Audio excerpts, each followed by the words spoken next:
Well, good evening, my friends. I know it's been a while. It's been a pretty crazy summer. I think Sherry and I have been busier than any year leading up to. I don't know why. Uh, just people are spending money. People are calling us to do stuff. Um, I guess on my end it's not so good because Sherry's like, "There's too many cars. All these cars and cars are coming in, coming out, coming, going. Um, it's just a lot of hybrid breakdowns, a lot of standard breakdowns, and it's revenue. I'm not going to say that things are moving at breakneck speed because I work a standard job 8 hours a day, and then of course I've got to handle all these other customers. But yeah, it's good. It's good. Generate revenue. That's what I tell her. That's those are cars down there. Those cars are generating revenue, and that's And of course, then it turns into, well, it's not all about money, and oh boy, But I do like helping people out. So that's what we do, right? We help others out. We help our neighbors. We help our friends. We help people that pay us. that's that's always a good business plan to have. Help the people that pay you. Prioritize the mail lady. That's a good thing. You want to get your mail, right? Right? So anyway, when somebody goes in and screws the whole job up, well, actually, she bought this Jeep, and I don't think she had any work done to it. She just bought the thing, and had a few things, maybe a few things done. I can't be certain, but very minimal, if any at all. And then reached out to me to fix, just like it started out as like an axle seal, and then it ended up everything else. The air conditioner went out, and I was like, nah, oh look, there's a leak somewhere, but I can't find it. And I've been sniffing for it and everything else. And about the third week, and sadly, it was after the 100-degree temperatures. It was just broke my heart. But you can't find the fucking leak. You can't find the leak. You can't find the leak. You got the sniffer out. You got everything, and it was to the point to where, well, it's behind the dash. That's the only thing I can come. That's the only conclusion I can come up to with. I wasn't going to do that job because I've done that shit before. I'm not going to do it again. I got a guy that I can, sub that out to. But she brought it back about the third week. I don't know. Because I've been doing all this shit like one step at a time. I mean, she's not loaded. She don't have all this money. And I, just put it together one piece at a time as she can afford it. And it works out for both of us. But about the third week she brought it in, I looked on the front, on the condenser on the front by the radiator, and I saw oil, and I was like, there it is, right there. That's it. Clear sign, perfect indication. And I noticed somebody put a transmission cooler on it, and I kind of knew that because I did an oil change or something, and saw that somebody had put a transmission cooler on the front of that mess. And I ordered the part. FedEx. Oh, thank you, FedEx. They quit dropping off at my house because, like, across the highway from me is like Arrowhead, and it's like just a mess over there. The roads are not maintained, and it's terrible. And the guy's just like, I'm not even going to deliver that route anymore past a certain point. So I'm sure I wasn't the only one. Probably dozens of people calling in and complaining to FedEx. And finally, and sadly, her part was on that truck, and they kept saying part didn't get delivered, was on the truck, didn't get delivered, on the truck, didn't get delivered, like every day for like 4 days. And I'm like, listen, I can't help you. And being in the logistics business, working as a truck, a mail delivery person, she kind of knew the angles, and she got the ball rolling. They delivered. I had 8 packages. I mean, Sherry had like 6 packages, and I had 2. They delivered 1 package to the house, and that was her condenser for her Jeep. she was dying, and it was horrible. But why the hell didn't you deliver the rest of my shit? Anyway, they delivered the 1 package, and I put it all back together, and I realized when I was disassembling it that it was never installed properly. Somebody already put a condenser in this car, and they didn't put the bottom screws in this condenser, so the bottom of the condenser was kind of wobbling around a little bit, and then somebody goes and puts a transmission cooler in front of that and didn't mount that properly, so it's wiggling around. So then they get together and they do a little dance, and the next thing you know, there's a hole in the condenser. Oh yeah, that's how we do jobs, right? We just half-ass everything. Not in my world. Anyway, got her taken care of, and that was kind of a chore. And then all this other shit that's just been rolling. So, and then the Veterans Retreat stuff. That's, Veterans Retreat. And I think it's time for a well-deserved treat on the retreat. I've still got some work to do. Trying to organize, get things together. We got some new shelves and a different freezer. So we got like 2 freezers now. So we fill one with ice and then put all of our food that goes in the freezer in the other. And I got a guy, we've been neighbors, kind of sort of neighbors, like 2 miles, 3 miles, for how many years? Geez. He's lived there for 30, and I've lived at my place for almost 20, 18, 19 years, and we've never met. We don't know each other from Adam. But he worked for the Terminal Railroad, local railroad in Kansas City a long, long time ago, and then switched over to NS, and I've worked for UP. So we know a lot of the same people, because when he worked for the Terminal, he was a signal guy. And I'm in the signal world, so we've known a lot of the same people, and we don't run in the same circles because we don't run. We're introverts for sure, but very interesting deal. Very interesting deal. So he's a veteran as well, and he comes out and he's like almost like my right hand. I turn around, I'm cooking breakfast or cooking whatever, and I got a dozen people here, and I turn around and he's already got the next item on my list. He's already on top of it. He's already got the bacon in the oven, or he's already got the eggs out to warm up, or the cheese is ready. He's badass. He's got it covered. So we've been rocking on. Oh, wow, that's a big pour. Got some Devil's River. I need a little caffeine because I have to still do some work. It's, I guess, probably after 10 by now. But it's been wild. I feel like I need a hell of a vacation. But I hope everyone else has had a wonderful summer. I hope it's been more relaxing than ours. But if not, I hope it's been productive. But being productive is part of the satisfaction of living. As a human being, right? Dogs, cats, birds. Birds actually have to be.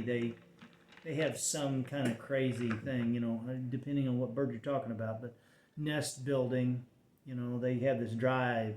It's programmed into their DNA that they have to build a nest, and it has to be perfect. On some of them, they has to be a perfect nest and all this other shit. So they do have some sort of a drive.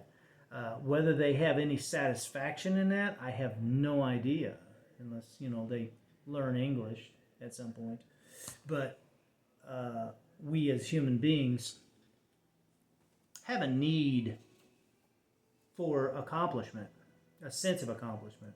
So if you're building something, remodeling your kitchen, baking a cake, making a large meal for a party, or actually hosting a party, which entails a lot more than just the meal. Let's look at the party, for instance. Once the party's over, the person hosting the party wants reassurance. In most cases, needs some reassurance from the guests that the meal was amazing, the party is awesome, They need that. It's a deep desire um, for reassurance, which affirms the sense of accomplishment. Does that make any sense? Kinda. I don't know, but you know where I'm getting. You know where I'm getting. So we all have that sense of accomplishment that's just ingrained into our psyche, I guess. So being productive is almost required if you're an average human being. Um, and when you're, I guess, more productive than usual, and you look back on that, you definitely have that sense of accomplishment, and you like, I did it, and I was successful. And I mean, at least in my world, in most of our worlds, I was successful in helping someone out, providing a service, making someone happy or content. That really brings something special to the table. Now, I have to admit, Sherry's sense of accomplishment far outweighs mine in the sense that when she goes to work, she's saving babies. We're talking about, an infant that has a terrible lung infection because during birth the end, aspirated all this crap, and he's sicker than a dog, and just all this stuff is going wrong. But she's able to dial everything in where it needs to be, get that child comfortable and to where they can breathe and be actually in a good spot for recovery. That's a hell of a sense of accomplishment. I don't think I'd ever be able to relate to that, because that's something that's way up here, and I have a massive amount of admiration for that. But anyway, summer is a very good time of year for accomplishment because the weather's good enough to where you can do the work outside. Usually, in my world, I'm ever doing work outside. Sometimes it's hot, but you tolerate it. There's no snow and ice on the ground, right? When everything gets capped over, it's kind of hard to be productive. But look at the farm communities. They do a lot of their work in the fall, the spring and the fall, planting and harvesting. I'm able to work, anytime the weather's good. But summer is really when things kick into high gear. You don't have a choice. And I contribute it all to the weather. But again, I'm hoping that everyone that watches this, all 3-4 people, you've been able to have a productive summer and take a little downtime as well, but you can look back on this season and really reflect in a positive manner on it. It's been a good year. There's some crazy things happening, and many, many prayers for the family and those around Charlie Kirk. It was a terrible thing that occurred, and that poor girl on the subway in the Carolinas. That was just horrible. I just cannot understand why people feel that violence is the answer. Now, homicide, I believe there are people that need to be exterminated from our society. Rapists, murderers, sex traffickers, things like that. Okay, yeah, 100%. Pedophile. Hey, I'll be the first one. I'm good with it. I'm first in line. To make sure that person is gone. But we're talking about people who have influence, and they are non-violent individuals. What makes them deserve this punishment. I don't get it. I don't get it. So, you know, as a society, I feel like we need to focus on our Christianity and understanding that the most important thing to our Creator is to love thy neighbor. Now, I understand some of my rhetoric doesn't point that way when in regards to certain individuals. But, you know, evil, I think evil needs to be vanquished, right? But loving thy neighbor is definitely the most important thing we can do. And we, I think, again, as a society, need to try to focus more on that, lean in that direction, because violence is not the answer. Violence is not the answer for sure. But I feel as a world, goodness gracious, there's a lot going on worldwide, but evil needs to be exterminated, and you know that doesn't always go hand in hand with the love thy neighbor stuff, does it? So yeah, there's surely a little bit of conflict there in rhetoric, but I think many people are in agreement that evil's bad and loving thy neighbor is good.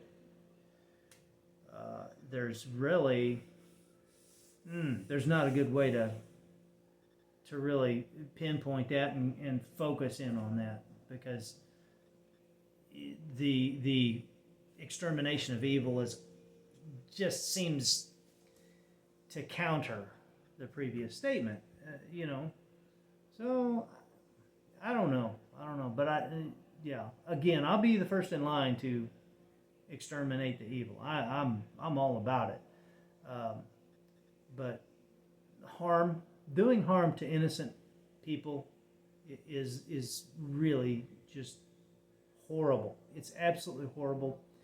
I don't care who you are and what your stance on any political party or any ethnicity is, or religion, whatever you're thinking, but to cause harm to an innocent individual is the worst action one can take. That is really bad. So I think we should all just take some time to spread some positivity and support good behavior, right? Positive behavior, and not try to support any kind of violent actions. But again, there are exceptions to that for sure, right?